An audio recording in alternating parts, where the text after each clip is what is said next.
All right, I talk loud, and on top of that, they mic'd me, so I apologize in advance. My name is Meg Park, and this is Loni Cox.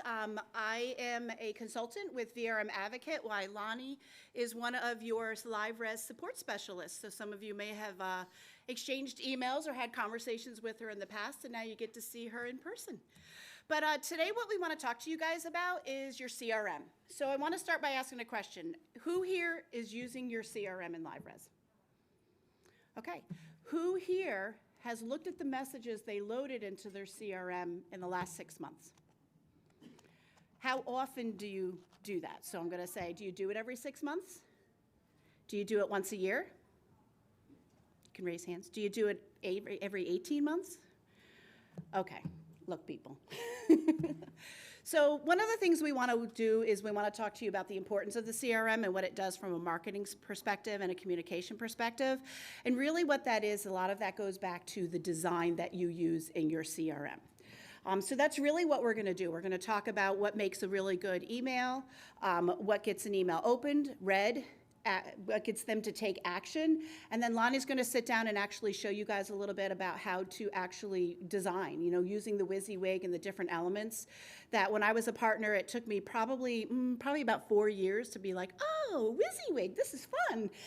So definitely we want you guys to do that, and then we'll definitely leave as much time as possible for questions. So write them down, or if you have something that you want to ask right away, go ahead and raise your hand. All right. So I'll start. We're going to say, what is the purpose of email? So be bold, be fast, get to the point right away. The best email communication is simple and clear. The guiding principles for any email communication, honestly, is pretty pictures, little content, and a shitload of things to click on. And that's really what it comes down to, because that is what people do. That people are born and naturally click, right? You do it yourselves. You get an email, you click on the picture, you click on this, you click on that. So keep that in mind as we start to go through that, but we're also going to go over some other tips and tricks. So let's talk with the first thing. You've sent your email. You want them to open it. How do you improve the chances that that's going to happen? The first thing you do is personalize it. Okay, this is from my promotion tab of my Gmail account, one of like the 20 that I have. You're going to see that I've highlighted the one that says Lexi from LaterCon. All right, people like messages from friends and family. And when friends and family send them, there's a name associated with it, right? Because that's a name of somebody you know, somebody that you like. Do that with yours. Make your reply to, your send to, a person at your company name.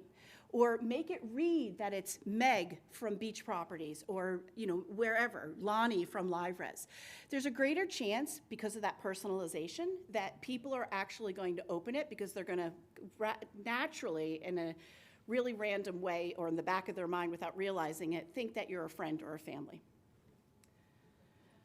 The second thing is your subject line, all right?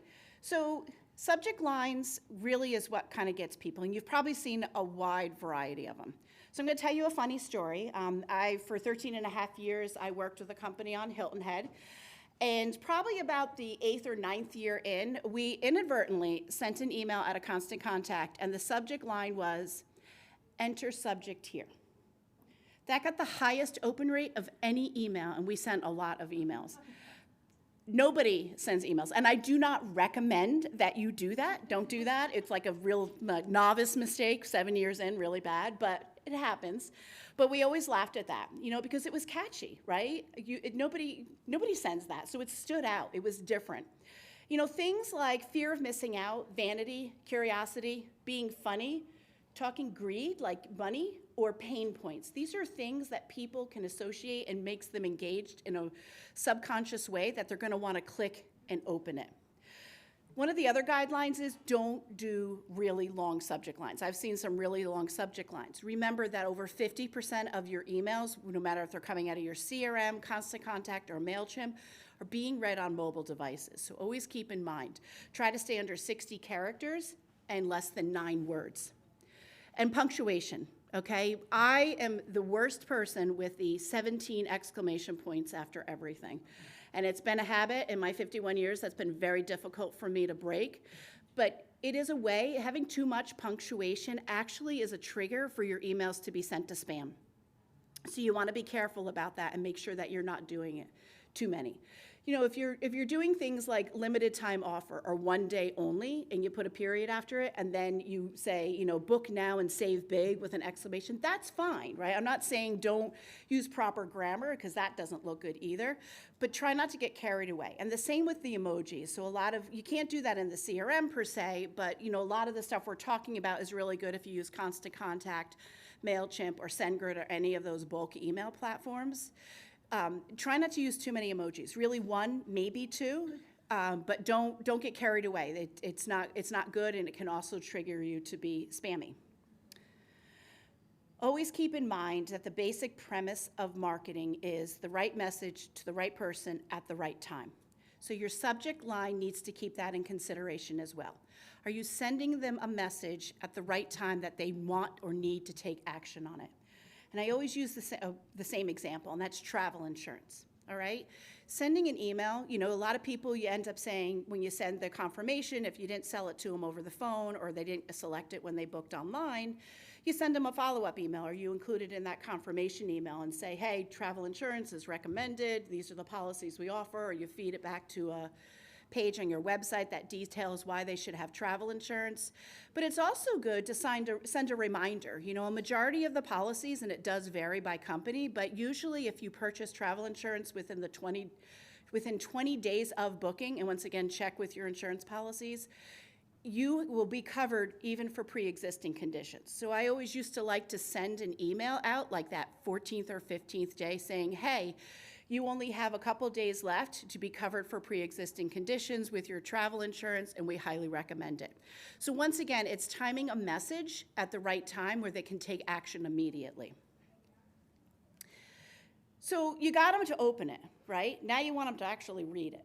So what's the best way to get somebody to actually pay attention and spend some time looking at your email? Pretty pictures.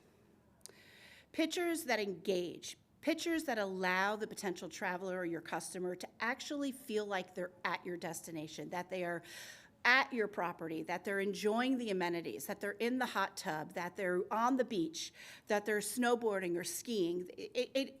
Vacation rentals is an emotional purchase, and photography allows you to portray that emotion very easily.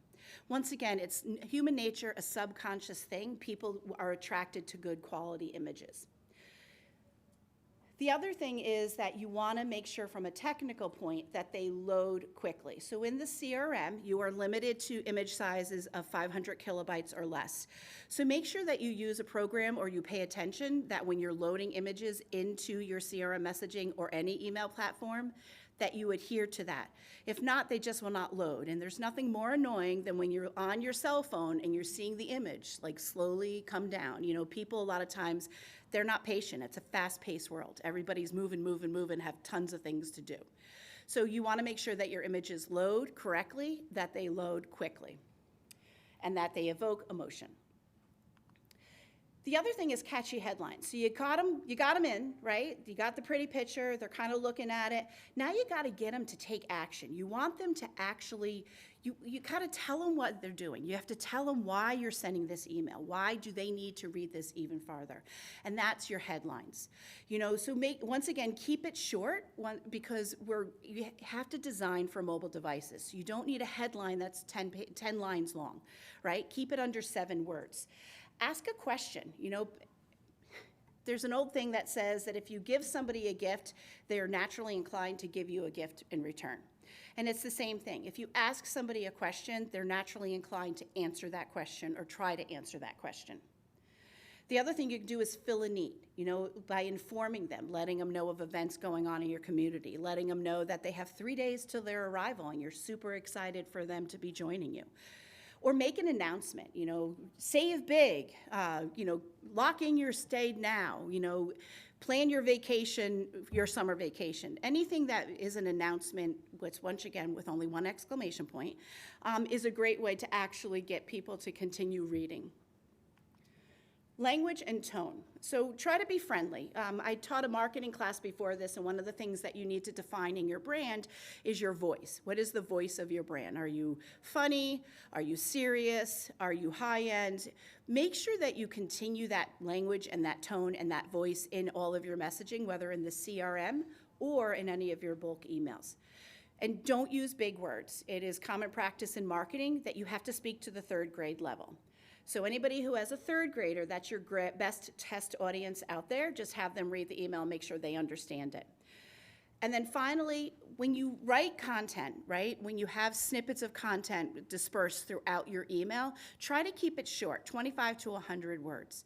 And I'm gonna sound like a broken record. You're building this emails for mobile devices. You do not want on a single screen all that words to show. It's distracting and people will not take action, they'll click off. So they've read it, you got them to open it, you got them to read it, and now you want them to actually do what you want them to do, right? You want them to be engaged and you want them to take action. The best thing is you have to have very clear calls to action. You have to do the ask. You know, the number one thing in sales, you have to ask for the sale. So when it comes to emails, you have to ask them for whatever you want them to do.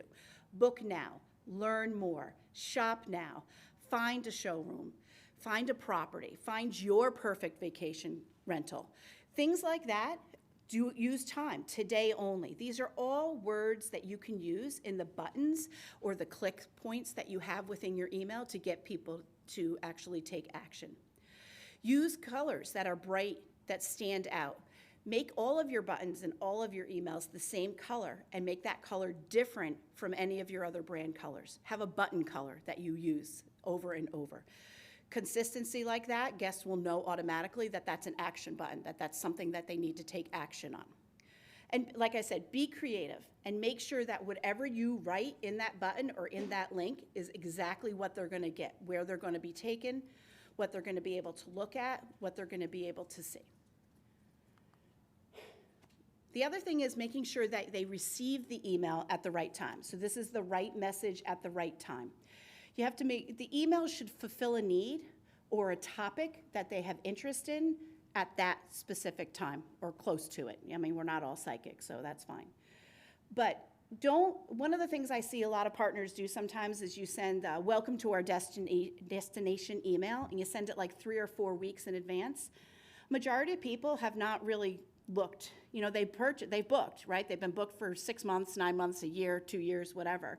But they don't actually really plan their trip until they're about 2 weeks in. So make sure that you send those kinds of messages at that time. And the other thing is on the after stay. You know, use your CRM to send messages after their stay within 10 days, 3 months, 6 months, 9 months, or a year after their booking date. The only thing when you do that is we recommend you don't do anything, don't include any kind of an offer unless it's like within the 10 days, unless you want to honor that if they book a year later.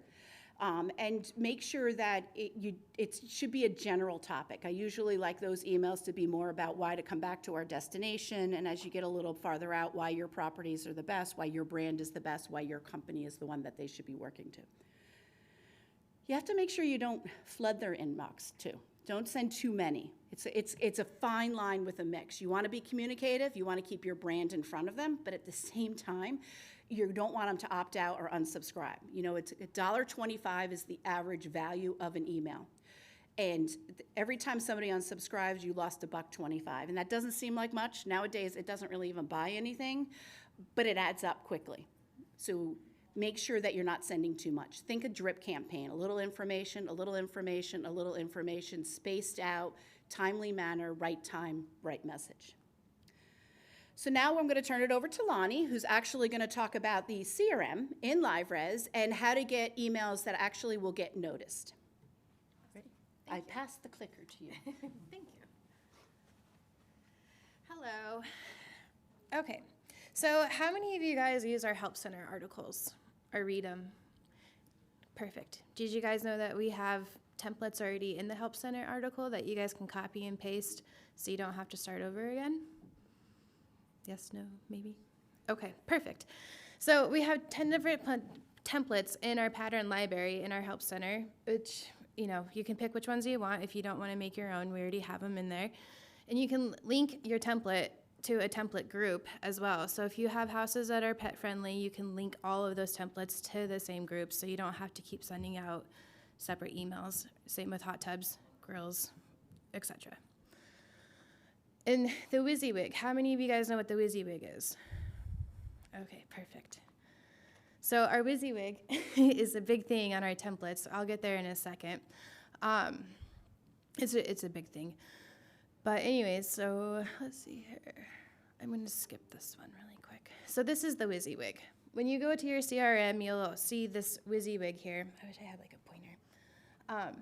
But this is where you want to edit your template. So you can add in your own information. You can put your photos in here. You can also link up if you have a pet-friendly place. There's pet-friendly dog parks or whatever. You can always link that up. So when you do send out that email, you can say, hey, welcome with your fur babies. There's things that you can go do with your animals. This is where you want to use it. The source button on this WYSIWYG is a big deal because when you do use the templates in the Help Center and you want to copy them, the source is where you're going to do it. And I'm happy to teach you guys this downstairs in the Hub Center. If you guys do have questions, our support team is down there, and we're more than happy to sit down one-on-one with you guys and actually show you how to link it or how to put up a picture or anything like that. So I just want to interject for one thing. One of the tips that I have always done in the past is if you use email platforms like MailChimp or Constant Contact, they have a lot of templates in there as well. And you have the ability to actually pull the source code out of those and paste it into your live res WYSIWYG. And the source button that you see, I know, I'm just going to point here, but if you can see the source button, it's the farthest one to the right. If you click that, that's actually going to show you the HTML coding.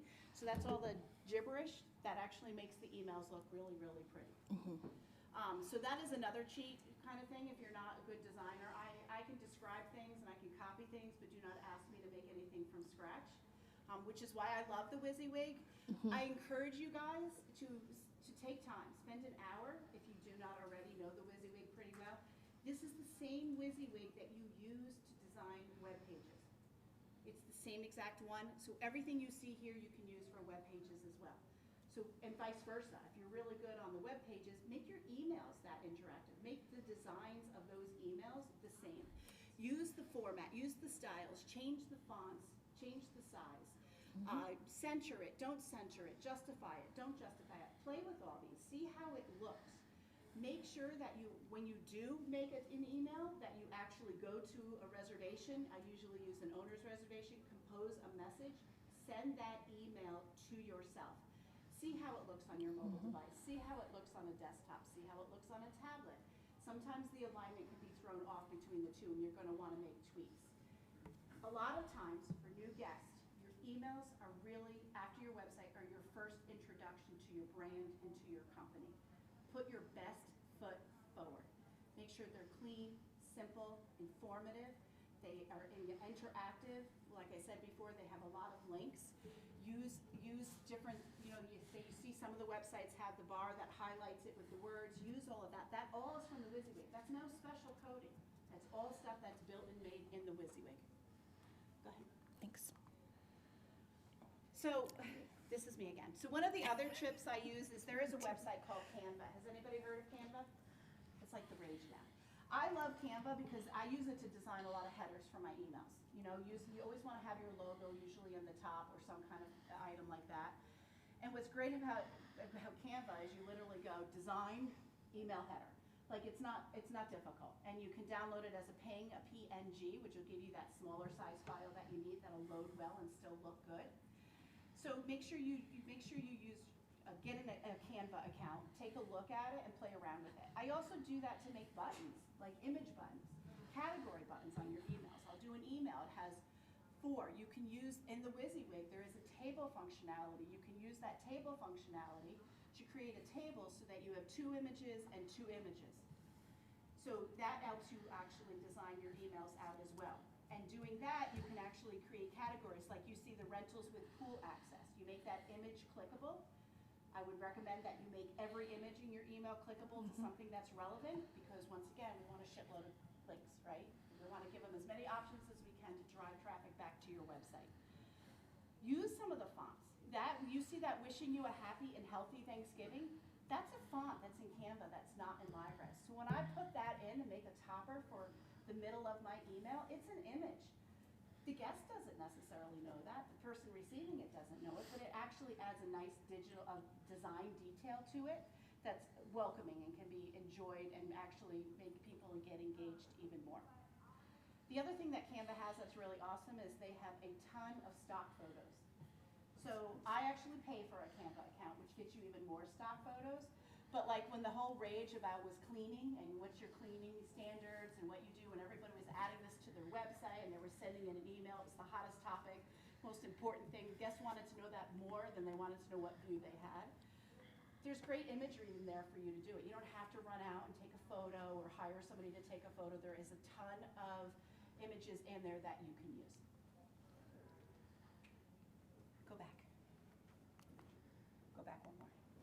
So the HTML sample code, because as Loni was saying, not only are there emails in there, but there is actually HTML sample code that you're supposed to be using on your website. I've used these. I've copied that code in the CRM into email messages to create more unique looks and everything. So that's another thing that you can do. You can use bits and pieces of the code. You copy the whole thing, then you get out of the source code so you see the image, and you just delete what you don't want or change out what you don't want. So there's tons of things already built into the system that can use. There is a ton of outside resources that you can get that are free that you can use. And the only final thing I will say, because my passion in life is marketing and I love data, is use tracking URLs if you can. If you're tracking things in your Google Analytics and everything, so you know how well your email is, what's being clicked, what's being read. So when you do that review once a year, right, you know, okay, this element didn't really ever get a click. Maybe I can swap it out for something that would be more important. Any email you send supports your SEO activities actually, because it drives traffic to your website. And traffic to your website is part of the algorithm that Google uses for search engine rankings. So that's the other important thing, and that's why you want to have all those links in there, because you want people to click and come back as much as possible. So I'm going to go ahead and just work on this computer for a second, and I'm actually going to log in to a, are you okay? Yeah. Okay, I'm going to try to log into a, oh, look at that. Isn't that fun? Oh, now we're not there. I'm going to log into an account. Oop.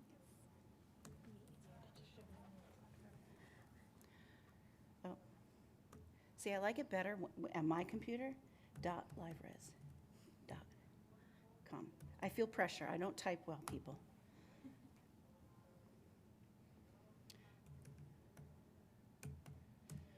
I don't want you copying this down, people.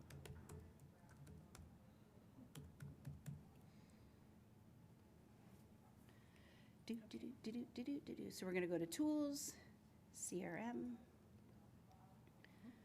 and we're going to go to Templates. And we're going to, it's not? Oh, can you make it show on the main screen? Oh.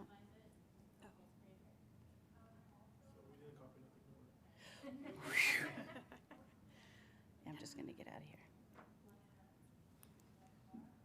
Nope. Nope. Oh, please hold for a technical question. Does anybody have any questions? Let's fill time. Yes. We have a lot of problems. We send out our directions and lockbox, like the directions and entry information in 2 emails.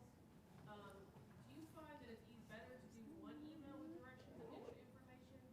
Because we get a lot of people like, oh, well, we got this, but we didn't get this, or we can tell when in the CRM you can tell if they've opened it or not, and they'll see that they've opened it, but oh, it's the day before, like we're on our way to our cabin, but we didn't get this information.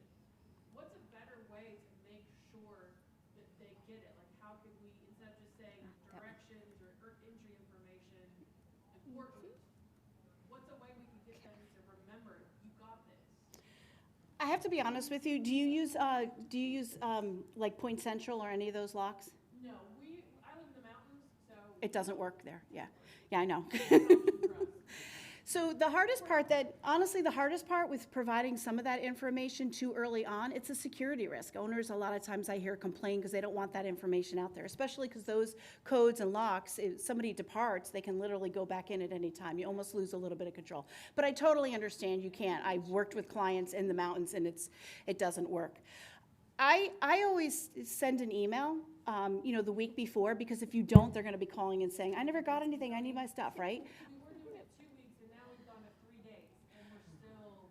So what I would recommend is you send an email saying, hey, you're going to receive your stuff, your codes, your lockbox, your directions, the night before your arrival. So set it for the day before. You're setting an expectation of when they will receive that, and therefore they should look forward to it. And then I would actually probably recommend either the day before, or I have clients that send it the morning of, but that gets dangerous because a lot of people don't like to be on the road and getting that. They want it before they leave. So I would definitely do that. And you still have the ability, remember, in the CRM, to, if somebody calls and says, I'm gonna be flying in, we're gonna be flying for 3 days before, I really wanna compose the message. If they get it a second time, that's not a bad thing, but to get them their information before on those one-off things. But that's what I would do, set expectations. You're welcome. I've run into that a lot, and I've tweaked it around, just like with your live score. When you send out your live score, I used to do a lot of A/B testing. I eventually got to the point where I had the highest engagement and the highest return by sending it the night before they departed. It also allowed us to be aware of issues. So if they complained about something when they were in there, I was able to get vendors. On Hilton Head, there is over 45 vacation rental companies listed on the chamber, and even more of that. And we all use the same 5 vendors. So I could line up my vendors before, everyone else. So I was first in line, yay! So definitely, that's another area that I would play around with and see what works best for your guests. When do they engage? You should probably strive, honestly, with a live score. Anybody who's getting more than like 35% return rate, you're doing damn good, and don't mess anything up. But if you're getting less than that, and you can see those metrics in live score, I would start playing around with it and have different send times and see what works best. Are we up? Yes. Oh, goody. You have to move it over like this and then go off of that. Oh, boy. Really? I can't see that far. I don't want you guys laughing at my face while I'm doing this. I lost the mouse. Hello? You gotta go over. Oh, I was over too So far. just keep going to the right. No, I want to go here. Templates.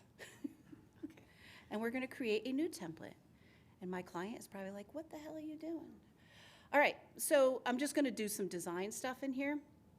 So styles. Styles.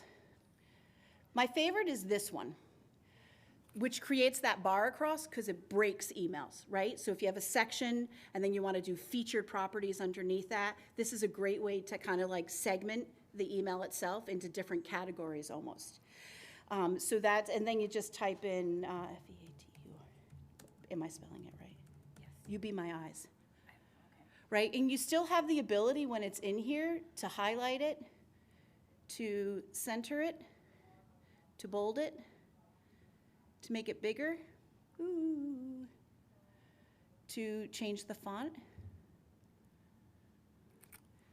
to make it different, make it unique. Try to be consistent in fonts and sizes, though, across the board. I used to always make a general template of all my emails, like what is the overall look, what's the overall layout, and I just make them match for consistency. It also helps to save time because you can literally copy the source code from what you designed for one email into a new template and keep going from there.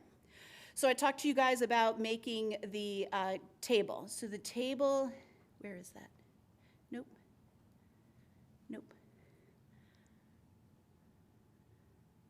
Nope. Nope. Where's the table? Oh, over here. So here you can make a table. So I talked to you guys about the 2 images and the 2 images, and that's what this is automatically set at. So it's actually 3, 2. So we're going to do 2, 2, and then if you go down here and you set your alignment, I never mess with any of that, I do that later, and I hit OK. So it creates a table. So now if I wanted to insert an image, which I'm not going to be able to do because there's none on here, I just click image here, and if I had made that pretty graphic, right, in Canva, I would just drop it into here. And then you may have to tweak, the things. Always make sure you fill out this line that says alternative text. You're getting SEO in here too, just to let you know, because that's your all image tab, which is important for Google searches. So you should always make sure you fill that in and make it descriptive. So if the box is like your homes with pools, just say homes with pools and Hilton Head Island. Make it descriptive with your destination as well, because people do use image searches and it helps improve your SEO a little bit even more. So you can literally, like I said, insert an image in that whole thing. And then if you go back, one of the things, because you see these really ugly lines and you don't want them. So if you go back and you right click and you do, where's table properties, and it says right here, border size, change that to 0. I really can't see this. And then you hit OK. Oh, I didn't hit, oh dear.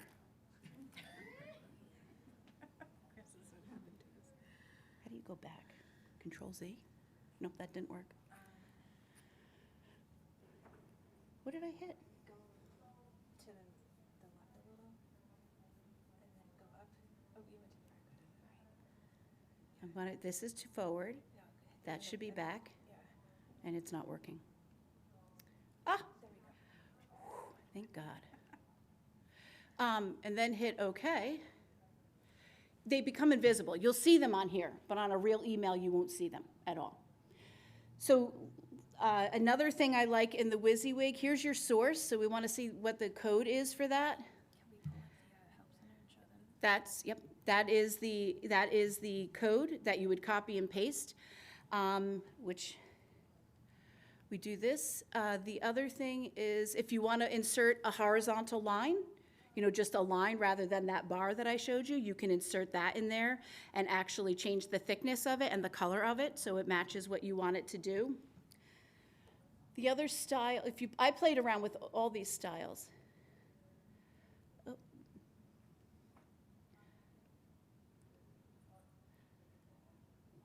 Hang on.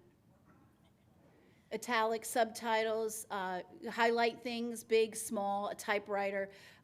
Play around with these. This is all dependent upon your brand, what you want it to look like, what you don't want it to look like. But like I said, inline quotation, that one I use a lot if I'm using testimonials on my emails, which is another thing I always tell people to do. Everybody likes to know that they're going to keep up with the Joneses, and that's what testimonials do. And then this is indenting. I don't really play. Linking, you guys all know how to link things, right? Link images, link words, whatever you highlight. Change your target. So if you want it when they link that it actually opens a new tab in their browser, you're just going to go to Target and you're going to set that to new window. So when they link it, it actually opens them, which is good. Yes, it's a pain because they have 15 tabs going across, but at the same time, they're not going off your website. You're keeping them on their website even though you're not, in a way, right? You're on that page that they were on, so if they want to go back and look at something, they can very easily because it's still on there for them. So I do that all the time with everything. I don't do it. You guys know that you can upload into your image gallery PDFs? So like if you have forms or something you want to fill out, you have the ability to upload that. And you can actually attach it to in here, and just by right-clicking. Okay, I'm sorry, you don't like me. Where are we going? Go to the web. Go to the image manager. So when you open something, oh crap, where's the X? Okay, good.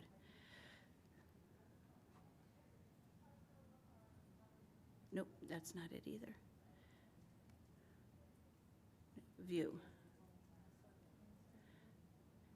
It's still going to do it. And then you right-click.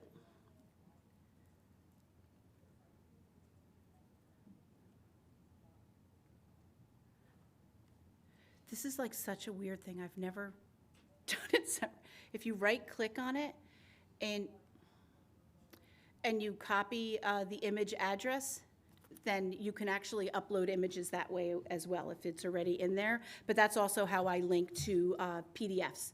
So if I have a Word, I just use the linking feature. If it says like guest information form, I highlight guest information form, and then I go in here and copy that image URL or image address and make that what it links to. All right, so Loni has asked that we also drive the bus to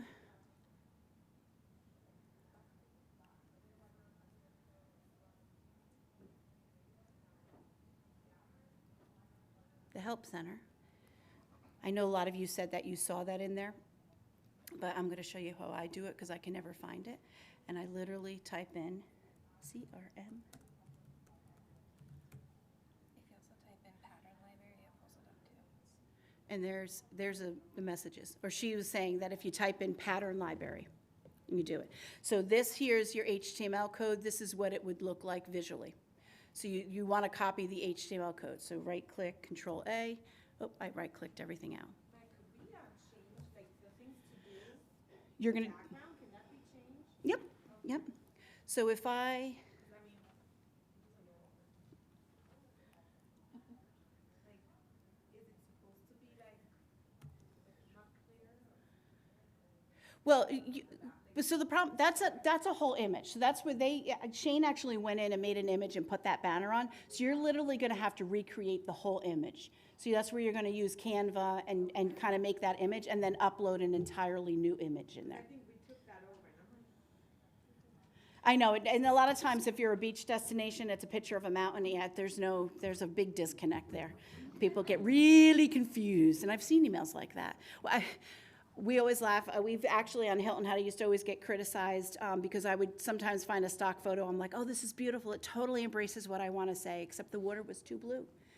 And people would actually call you out on that. So yeah, make sure that transparency is very important. So, anybody have anything else? where's the WYSIWYG in the CRM that you were talking about? Oh, hold on, I need to drive the bus again. And I lost my mouse. Hello? All right, you find it.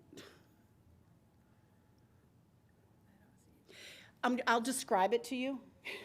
You go to Tools, CRM, and then templates. So you can go to an existing one, or you can go to a hit new. And then the WYSIWYG is the actual box that shows up. That's where you, right, yeah, where you actually create. A lot of people just type things in there, and that's the thing. We're telling you don't do that. Actually put images and make it worthwhile. Yes. We have like PDFs linked in some of ours, and like all of a sudden in probably like July, people were saying that the link was just bringing them to our website. Is that just normal? Like you just have to reattach them occasionally or relink it? Okay. I have found that it is normal, and I don't know the reason for it, and that's why I say once a year. I mean, ideally, I would say let's look at your templates every 3 months, because that's the stuff that happens. Okay. And I'm very big on setting expectations and what my emails are saying about my company, and I'm always like, oh crap, like, because I'm like, oh God, they're going to hate me, they're going to think, like, Yeah. I have self-confidence issues, clearly. So then I just need to go and relink them. And they're good. Okay. I used to always find that my owners were the best to tell me where all the mistakes were, even on my website, and I was like, huh, like what? Who the hell uses that page? And then they're like, oh yeah, I found this mistake, or this spelling error, that's a big thing. That's mortifying on their property. So, anybody else? So what Loni and I did is we kind of looked around based upon what I've seen and what Loni has seen, and we actually made up a handout for you guys to kind of give you some suggestions about emails that you should send. And roughly the time periods that we see that has been the most successful and has been worked for a lot of the other partners. You guys may all already do some of this, you may not, but I love the CRM because especially in the busy time, those busy months, when you're literally treading water and all you want to do is get up in the morning and survive to the end of the day, You don't want to be trying to remember to send emails out. And emails are the best form of communication. They have the highest rate of return on your investment of time and effort than any other kind of marketing effort out there. So using the CRM to automate messaging, especially where I see a lot of people don't after departure, using it and that drip campaign after departure, you just got to be really careful about what message you're sending.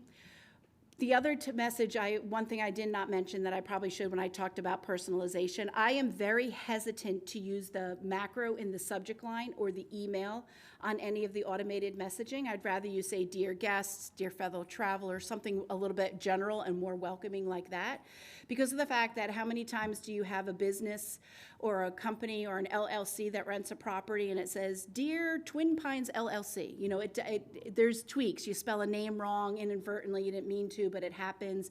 Or the first and last name get inverted or something like that. And that's why I would be very careful about doing personalization in that regard. But don't be afraid to try it. If you have a really clean list in your CRM or in your LiveRes system, go ahead. It's great. It's a great thing to do, have that personalization. That's why I like that, creating the from and make a fake person up, you know, or make it your lead reservationist or vacation planner, their name from your company type thing. Anything else? Anybody want to share what their probably best CRM message when they send it out and what information it includes? The one that's been working for us a lot is after the first event, like checking how everything is. That's been helping us a lot. How is it? We avoid the customer calling and complaining.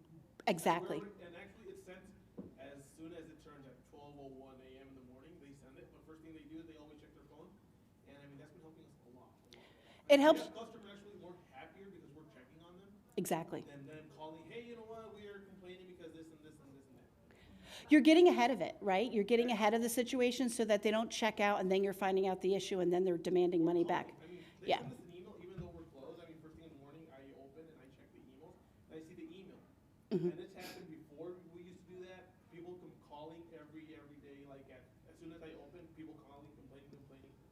And now when they call, they're like, oh, I sent you an email. They're like more calm, more smooth, you know, friendlier. They vented already, right? They didn't wait for you to open and they're just building up their anger, their anxiety, right? They vented already, and it's true. I love that. Yes, I've seen people, and that is very, very successful if anybody's not doing that.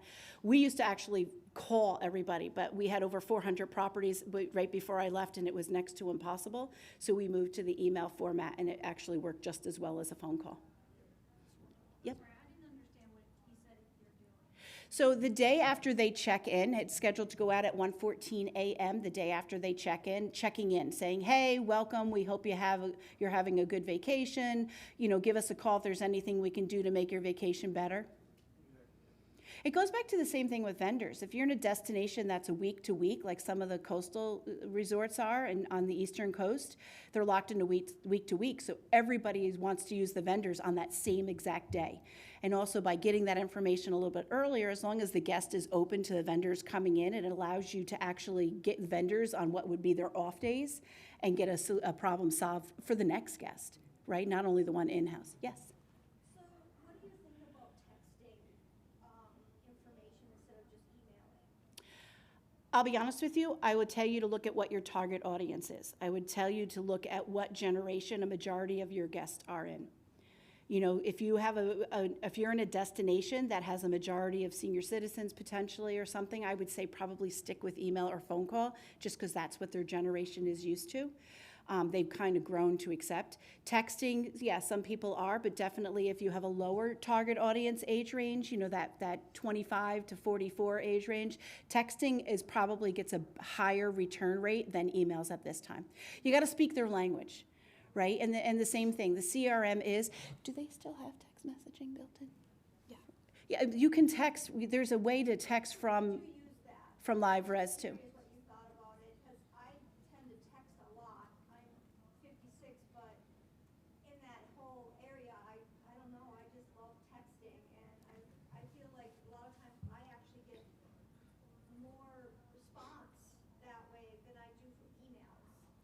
Remember with texting, it's only words too. So make sure that the message that you want to send is appropriate and can get it and convey what you want it to with only letters and numbers. And That- I think too that the fact that we're in a pretty rural area and emailing is, a lot of times people can't get to their email because we don't have enough cell reception. Mhm. Where texting can always go through, or even a phone call won't go through, but a text will make it.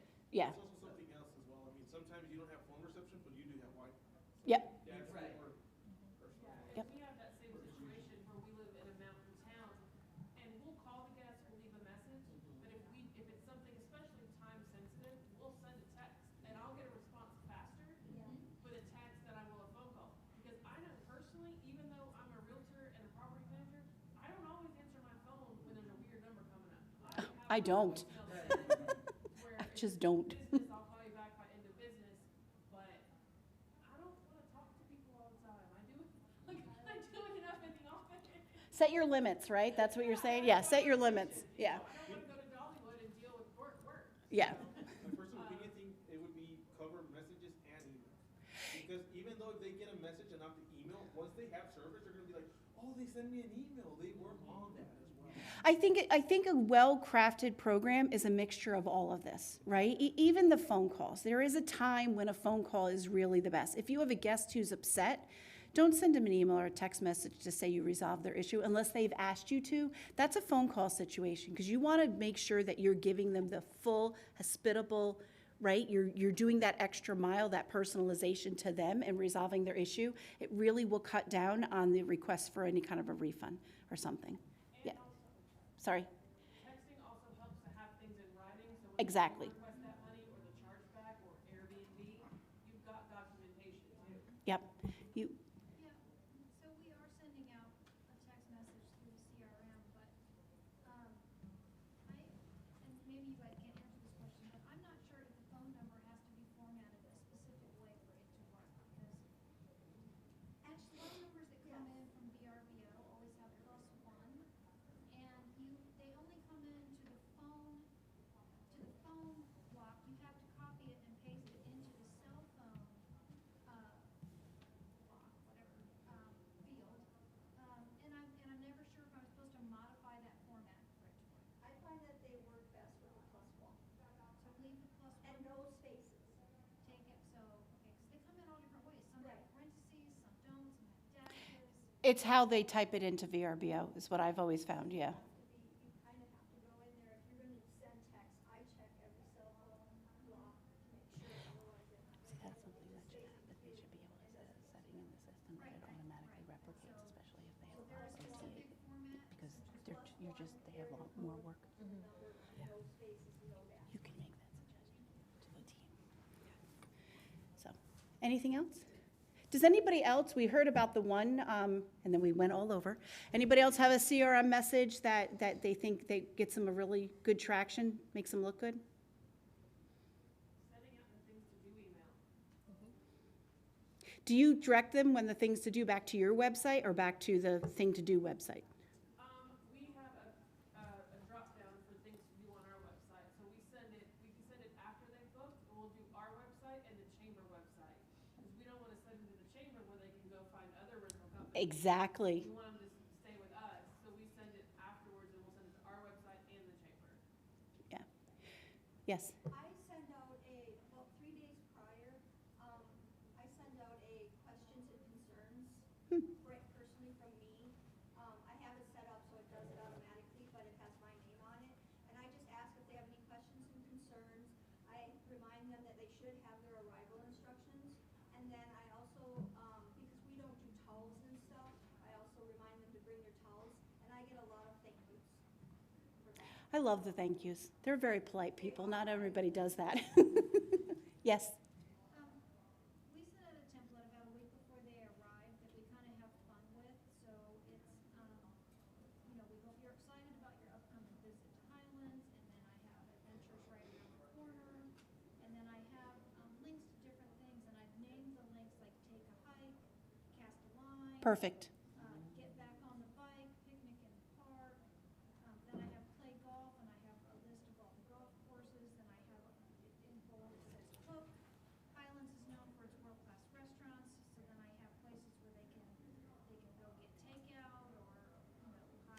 Do you have them all listed in the email, though? Does it make for a long email? It's a fairly long email, because yes, they are listed, and there are hyperlinks to each of the things that I talk about, but our guests love it. Okay. Yeah, it would go, to me, I'd be afraid that it would be too long, but if it's working, don't change it, right? Nothing is cookie cutter. Nothing, something that works for you may not work in my destination, and that's one thing to always keep in mind. I just like to hear what other people are doing. Does anybody do any after departure emails besides LiveScore? So like inviting them to come back?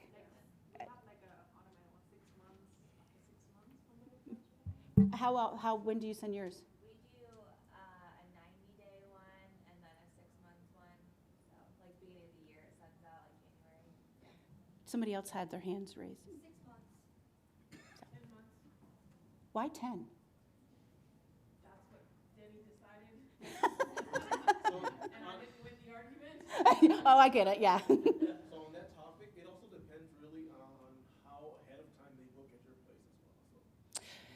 It's also dependent on if you're setting your rates that far in advance. You know, if you're an annual destination, don't be sending that unless the rates are there. It's a mixed message. Where I'm from, normally people book with 3-4 months in advance.